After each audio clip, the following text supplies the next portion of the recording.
speak now to Professor of American Studies at the Sorbonne University here in Paris and author of Spanglish America, The Challenges of the Latinization of the US and the Pursuit of Illegals. Mr. Jim Cohen, thanks for joining us.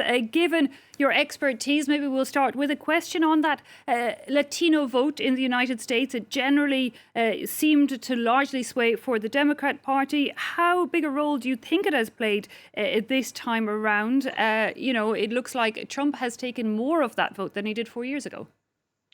Well, I think you've pointed to part of the problem here, and that is that it's very difficult to talk about a Latino vote as any sort of monolith. It's never really been that, even though it does sway nationally, largely toward the Democrats. There are places where that's not so much the case. It's less true in Florida. It's less true in Texas. And in Florida, that does seem to have made a difference in helping Trump to take that state. On the other hand, the Latino vote, I think when the analyses are done a few days from now and we can look more calmly at what's happened, I think that probably the youth Latino vote in Arizona helped the Democrats to take that state and to turn it blue.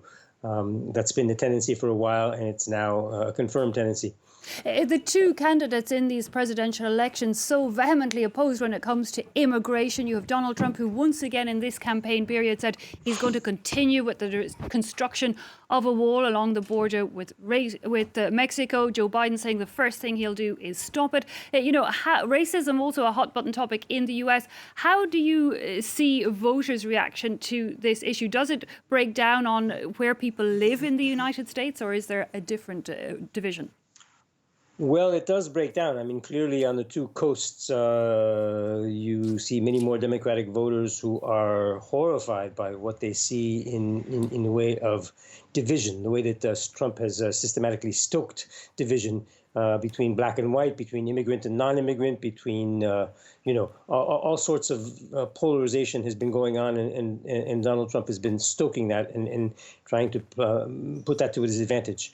I think that it's worth thinking about why that's the case, what all this polarization is useful for in Trump's mind and in his policy, because I think that a lot of this serves simply to divert attention from the socioeconomic aspect of his policies, which have been very inegalitarian, very ecocidal. And when you're busy getting divided and looking for enemies who are not the same color as you, you tend to be diverted a little bit from the economic effects of that president's policies. Something of that nature has been going on, I would say.